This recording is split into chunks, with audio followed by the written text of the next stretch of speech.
Hello and welcome to the show. I'm back on a car mechanic simulator. Today going to be finishing work on some RS200s. You see, we've been working on the Frankenstein Pantera, and while fairly good progress has been made, it's almost ready to go. A couple of engine bits missing and so on. It's going to take us a little while to find all of the bits necessary, and today I wanted to move on to actually completing something. So off camera I have stripped down both of the Fords that we have got, using this blue car here for the donor parts. Turns out these cars, the chassis itself isn't actually massively valuable. I think the way the value's been increased on this car is perhaps in the bodywork and so on. We have seen that done with mods before. So yeah, the actual kind of straight up chassis is only worth about $8,000, which isn't, yeah, a huge amount considering this one, when we had it kind of in the barn fine condition, was worth about 51,000. So yeah, let's go and find, where did I put the welder back? I did put the welder back. Let's go and start off with the simple job of welding the car up. That'll make it nice and decent. Oh, I had a horrible feeling I'd left something attached to the car. I did not. Alright, so that's all done there. I've got to do interior, haven't we? I was just going to say, why is this one here worth... Oh, that's a bloody toolbox. Why is that one worth less than the other one? It's because we haven't done the interior detailing on this car. Use that equipment as well. Alright, let's go and move this out of the way, otherwise I'll be tripping over it forever wandering around the car. And value-wise, this is a little teensy bit more valuable than the blue one that we have. Or that might be because there's a battery still attached to it. Why is there a battery still in here? Oh, it's a pain in the ass to get to, that's why. Sometimes the game gets a little bit confused with the position. I say it gets confused when you have sort of different positions of parts. Sometimes it gets a little bit angry with you. So there we go. Right. Car is stripped down. I have gone and repaired just about everything for this vehicle. So, with any luck, between the car here that we stripped down and the donor car, we should have a full set of stuff. Apparently, though, sway bars... The second bit that of all of the parts that could have been broken, it would have been fine if we'd left that till later. You know, I wouldn't be annoyed if that was, you know, 10 minutes into the build, but no, the second part that I click on has to be a bit that's buggered. We have got 2 fuel tanks. Now, I am going to performanceify this car up, so we're going to try and make our RS200 here as quick as possible. Bloody hell, the steering knuckle bees do not have much luck at surviving in these cars. It took a long time to find all of the required bits for the bloody Pantera, and having gone through, well, 2 RS200s and not barnyards, junkyards to find bits, we've only just got enough for this car as well. We've got plenty of axle covers, at least. I mean, that's something. Lots of front wheel hubs. Yeah. Interestingly, this barn find that I had as I pulled it apart was very complete in terms of engines. Now, of course, the barn finds are always going to be better off than the junkyard cars. You are going to find a large amount of parts on this one. But yeah, the engine for this was almost entirely complete, which I don't think we've had quite before. We've had when you get the cars from the barns, you know, they're going to be fairly complete, but yeah, there's even had things like starter motors and oil pans and so on, which is very rare indeed. Can we teleport ourselves over this side? Thank you, game.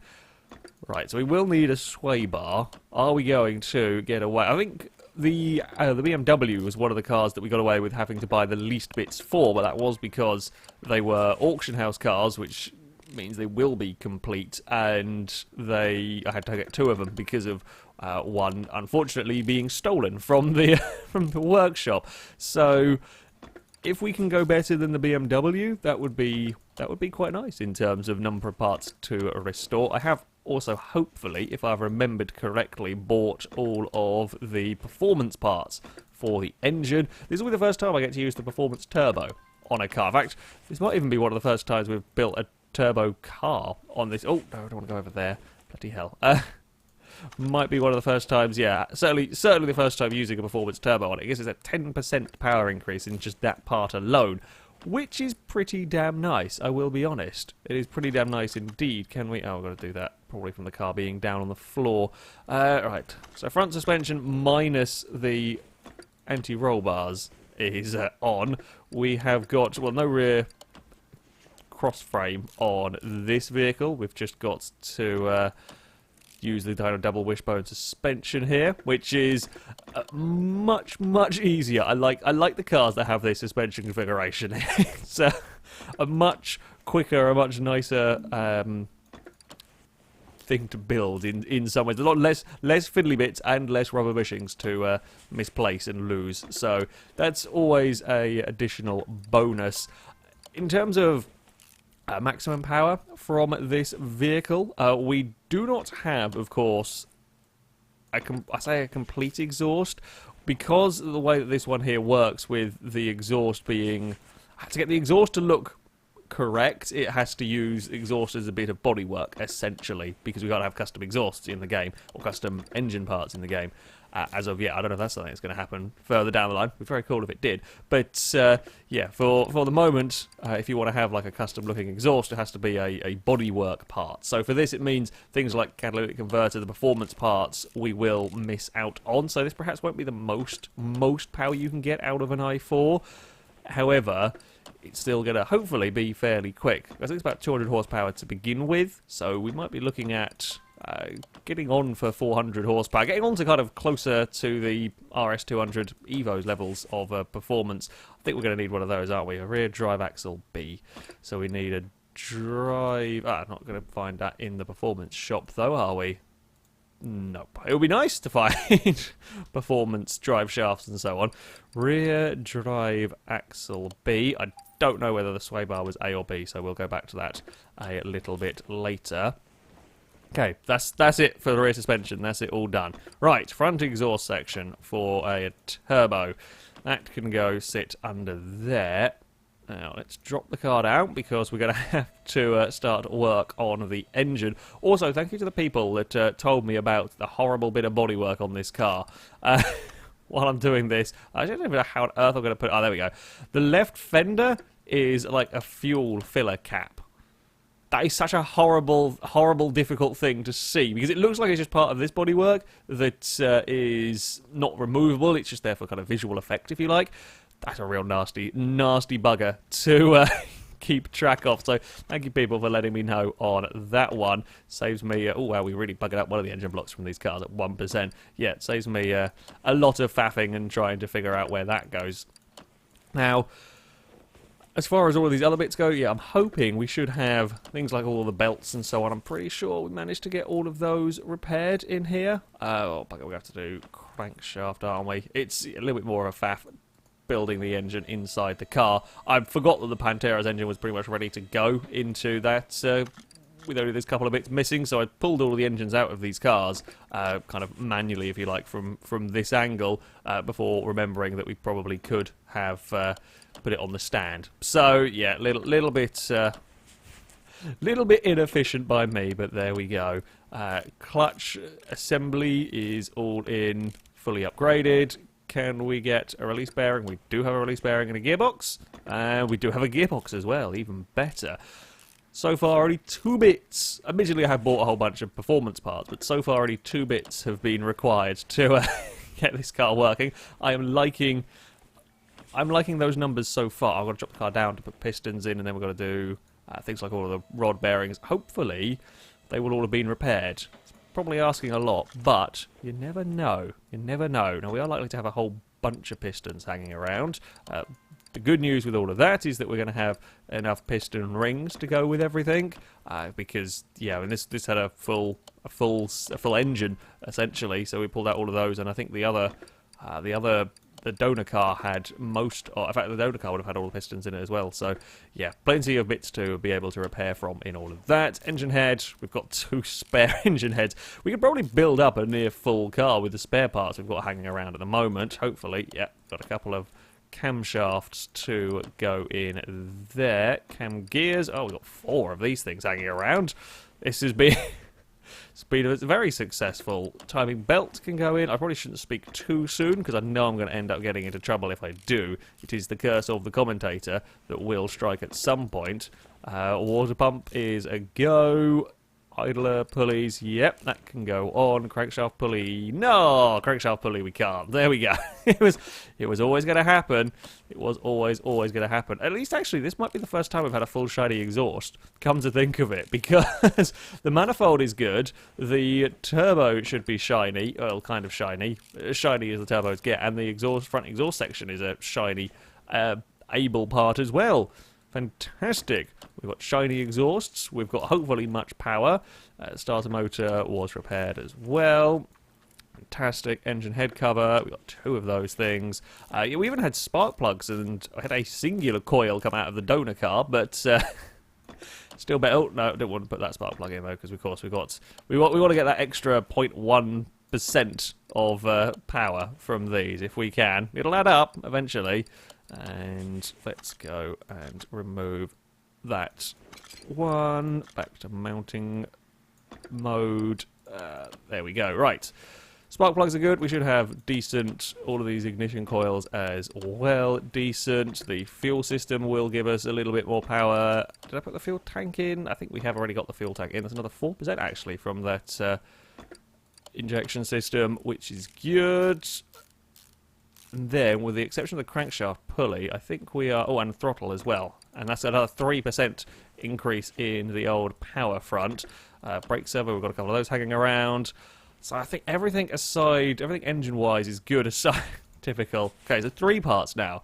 3 parts we are down on in terms of getting a complete engine. Even with the repair anything modern, even with barn find cars as opposed to... we haven't done the underside of bits. Even with barn find cars, donor cars, and so on, we're still. We did not have a belt tensioner. Okay, that's 4 now. Damn, I did not think about that. Okay, 4 bits. I think we're still on for a personal best, but not quite as good as I might have liked. Oh, we've got intercooler to put on, don't we, as well? That's something that I forget about, because I don't think we've had, again, having not worked on like turbo cars and so on, don't think I've actually come across the intercooler that often. It's also, bugger, and typically we've broken that one as well. There isn't a performance intercooler, is there? I think I would have noticed. No, I don't think there is. Alright, so we have to buy it. That's a shame, actually. That seems like, to me, like a part that would be one of the most kind of noticeable performance upgrades, like an easy thing to have performance upgrades for, but there we go. I guess it's not used, the intercoolers aren't actually used a huge amount. I haven't come across them that often in cars, so perhaps that's why we don't have that as a performance part. But it looks like we've got plenty of bearings for everything. It also, of course, helps this being a 4-cylinder car. We simply need less of them, and we have got finish off the last couple. We actually got a very decent amount of these. Some of those must have come from another car somewhere, because this had a complete engine of bearings, the other one didn't, so yeah, must have been some left over from something else. Right, that is going to be the engine of that car all done. Let's just drop you back down, because I think we will have to. I'm just going to check. The power from standard was 200 horsepower. So hopefully we can be getting on the way towards 400. I don't think we can quite get all the way to 400, but there we go. We can. We've got to. This is We've got to do the radiator and battery from potentially a slightly awkward angle. Take those. Right. Oh. Actually, I want to go via the engine, don't we? Don't want to go in via that, because we want to go on engine. That might work, actually, from there. Can we get battery? Yep. And can we get radiator? Yep. Oh, is that going to need... Ooh, is that going to need... Oh, thank God it doesn't. It doesn't need the fans, the problem bits that we're going to find from the Pantera. It's a normal sway bar for the front. Sway bar... There we go. Hopefully the end links will be... Oh, I've got to get the car back up in the air again. This might have been one of the most up and downs we've had to do with a bloody car to get the various bits and pieces attached. Come on, sway bar end links. Please have enough. Ah, we do. Excellent. Sway bar end links in that side. And I can just about see it over there. Perfect. In that side as well. Right. Wheels are, of course, yet to go on the car. I have got those. They were all repaired perfectly, thankfully, in all of this. Yeah, we have these Rim Classic 08 is the ones that go on it. It's fitted with off-road tyres, so should be pretty capable when we go to the off-road testing area, I would hope. Shouldn't have issues climbing the mountains, that much is for sure. And another one over here, and one more wheel, and then we will probably be good enough to drive the vehicle. It's, yeah, really not too bad of a rebuild on this car, as far as putting it all together. Fairly straightforward with a lot of bits and pieces. Of course, massively helps when you've managed to repair just about all of them. Now, do we have all of the bodywork? That, I don't know. I think we do. On this, because again, the barn find cars tend to be fairly complete in terms of bodywork. We don't have a right-hand side door. We have everything else. We've got spare windows and everything, but we don't have a right-hand side door. We have two left-hand side doors, but a right-hand side door, not a chance. We have a left window. We definitely have the trunk. We do. Oh, can we? Oh, because I already installed that, didn't I? I'm a fool. We've got two sets of the trunk window. Do we have tail lights? We've got one for that side and a left-hand side for there. We have got the makeshift exhaust. Actually, be interested to see how well does that match up to the where that exhaust comes out. Where does the exhaust, the actual engine? Ah, okay, yeah. It doesn't. The actual engine exhaust comes out the other over that side. Never mind. It looks the part though from here. Right, so it is literally just the right-hand side of the car that we don't have. That's typical. I believe we actually even have a full interior as well. A left-hand side seat, right-hand side seat, and a steering wheel could all go in the car. It's just the right door. And now, how much are we? Ooh, nice amount of money. This one is going to be worth up to 97,000, and we're still missing a door. So yeah, I think the bodywork's probably going to be the expensive part then of this to go and buy. Okay, I think perhaps with the number of mods I have installed, it's a little bit laggy getting into the menus over here. It takes time loading up this this shop. So we're going to want right door, yes, right door. Window, and probably going to want right side mirror as well. Okay, so here's where some of the money comes from. The bonnet, the trunk is very expensive, the bonnet is expensive, the exhaust is, the windows and so on are also fairly expensive around here. So yeah, that's kind of the way it's making up the value of the car, if you like. Unlike some of the vehicles where it's just crazy expensive in terms of like the chassis and so on. That will be all of those done. I haven't put in, I think I do have it. Assemble mode, the rear window bit. I do, because that's like $1,000 for that little bit of glass. We should have license plates. We have a blank plate and a California plate. I don't know where the blank one came from. That's strange. Oh, does this not have a front? Might not have a front plate. Well, that's okay then. You can stick with a blank plate on there. I don't even know where the Polish plate I have came from, but might have been pulled off of the donor car, I guess. We are complete. The RS200 is good to go. 121,000 is not bad whatsoever in terms of value. Okay, yeah, it's not the Aston Martin DB5 or the Shelby Daytonas or the McLarens and so on that we have seen, but still, for a vehicle to restore, it's pretty good going. I think it cost me about 50 grand, and that was for the car as a barn find car. That was with a large amount of parts. I'm going to have added on performance bits that you wouldn't need to make that value. So yeah, it's a good way of doubling your money and a fun car to work on. Can we close you? Thank you. It's a fun car to work on. Yeah, not too bad at all. We have, of course, got to go and paint it. We can't have it looking mismatched. I don't know if we're going to have any liveries to paint on the vehicle, although I'll go find out. We don't have. I'll be back in a minute. The doorbell's gone. Well, one small interruption aside, unfortunately we don't have a livery. We can't go and make it look like the various different Group B rally cars. Instead, I think if we just go and have a white white RS200, that kind of often the default colour for the car. Don't get me wrong, I like the green. The green was a nice colour on it, but I think we'll go for a nice white colour. Ooh, what shall we go for? Go for a matte colour on it. I kind of got used to messed around on Need for Speed getting really, really silly colours on the car. No, actually, we'll stick with just a plain and simple RS200. That will do the job nicely. Right, let's go put you on the dyno. As I said, hoping for something getting towards 400 horsepower. I'm not expecting to be able to get 400 because that would mean over double the engine performance, and I haven't seen that from a car as of yet. Even the big V8, we've already got about 92% performance increase. I'm hoping we can probably get 350, maybe sort of 360. Fingers crossed. Fingers crossed at least we can get towards that level.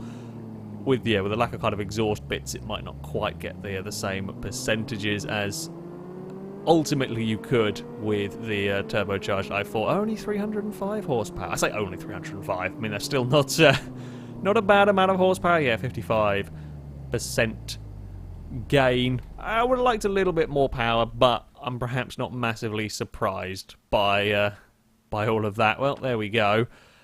So 305 horsepower in our RS200. Let's go and see how it drives. Well, we would hope that a Group B rally car would be pretty good when it came to dealing with the off-road stuff. Actually pretty impressed. Okay, we kind of crashed about on the landing there. However, ooh, this actually, unlike the Manx that we kind of built silly and the front sort of suspension got caught on quite a lot of stuff, this does not seem to have that problem. This really, oh god, okay, I might have lied a little bit. I was about to say this does really well, and then things got slightly unhappy. It's still not quite ultimately got the ground clearance of the likes of the Jeeps and so on that this area was kind of designed for. It's still, I think, going to get caught on, yeah, it still gets caught a little bit on the rocks, some of the sticky outy bits of terrain. However, other parts of it does pretty well. Other parts around this kind of off-road course, it doesn't have too many issues with. But yeah, we just can't really run it across these rocks. I mean, let's face it, these is not something that an RS200 would have been particularly happy with having to try and deal with those rocks. That would cause a car like this a lot of problems, and it would be, you know, catching the suspension and so on those.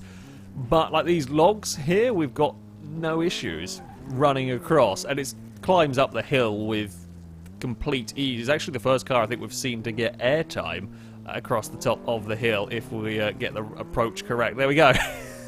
Uh-oh, that's a lot of airtime. That's a lot of airtime. I did see somebody commented on a video, I think it was on a Beam video, about if Car Mechanic Simulator had BeamNG drive physics, so you'd take your car out, wreck it, and then have to go back and try and repair it. Yeah, this Ford would be dead now after that that particular jump. It can't go across these tyres very easily. Again, it's just the ground clearance thing. It's kind of hitting a... I don't know if it's an invisible wall around the car, like a slightly wonky hitbox, or whether it's a invisible wall around the tyres there that's causing issues. Yeah, it's still having a bit of problem across some of these sections. Just got to watch out for it getting stuck on. Yep, like so. However, oh no, we've completely missed the carousel bit. However, the off-road vehicles that I've had, this one is yeah, certainly one of the most capable when it comes to dealing with bumps at speed. It still does get a little bit caught up. However, yeah, the speed and the power of this car, pretty good fun. Oh, when you get things half decent. before we are done with the Ford, however, we got to see how fast it can go around this racetrack. Our current record holder is the Shelby Daytona, a 57-second lap, and truth be told, not much has got very close to that. Now, I'm not sure that we're going to quite see that level of performance from the Ford. It doesn't have racing slicks on. It is still on those off-road tyres that made it so very good around that off-road test area. But the Shelby, for example, was completely incapable of doing anything in the off-road testing area, as you could imagine the car would be. Oh, so perhaps if this can go half decently close to that Daytona as an overall car, you can't really go wrong. Controllability-wise, this is pretty damn good, actually. Oh, it still does the little bit of veering when you jump on the brakes. It's not ludicrously powerful, and it's all-wheel drive. Put those things together, and it does make the car considerably more manageable here. Ignore, of course, this first lap time. It's from a standing start, and because I have to kind of pause and resync everything, because funnily enough this game loves to desync audio when it goes through a loading screen, the counter starts immediately even when you pause the game early on. So yeah, the first lap is completely and utterly kind of pointless for comparison's sake. Let's try and slow it down into turn 1 is okay. It's turn 2 where it gets really nasty. It's a very, very tight second part of that corner. Now, we're not going to be too cheaty across here. It's so tempting there to be super, super greedy and throw the car across the inside of the course. This is actually a really nice driving car. It's kind of got the perfect balance between being quick but not being uncontrollably overpoweredly quick that we see from some cars in this game. Oh, there we go. They've made the turn there quite nicely. Yeah, it's actually a very, very nice driving car. I'm not sure I'm driving the perfect lap with it as such. However, it's one of the better driving cars. Definitely one of the better driving cars that I've come across. I don't think we're going to have the straight line speed. We're not going to have the acceleration to beat that Daytona. If we can go faster than 1:03, it'll put it into second place. Oh, I think that is good for a second place around here. The second fastest lap for a car. I'll have one more go because I'm actually quite enjoying this. Of all of the various cars that I've driven on this game, I think the RS200 is the best handling. I think this is the best driving car for the... So it's not as fast as the Shelby, that is very, very true. But in terms of the least infuriating to drive on this game, this has definitely got to be one of the very top cars. How brave dare I be under brakes? Too brave, we're going to go off into the wall. Damn it. I could definitely have got a little bit faster at lap time. It would never ever go faster than that Daytona though. 6 seconds around here would be a bit too much for us to go and find. Yeah, that's a really nice driving car. It's a little bit wobbly, as a lot of cars are on this game, but it gets away with it. I'm not actually sure what handbrake is. Oh, Y is handbrake. There we go. I'm driving on a 360 controller. It's much nicer driving on controllers than it is with a keyboard in general, but certainly on this game as well. Yeah, we can even do some big old celebratory donuts, fill the screen with smoke. Yeah, this is an excellent car. This is a really very, very excellent car. I highly recommend. Oh, this mod, if it doesn't crash, don't die. Game.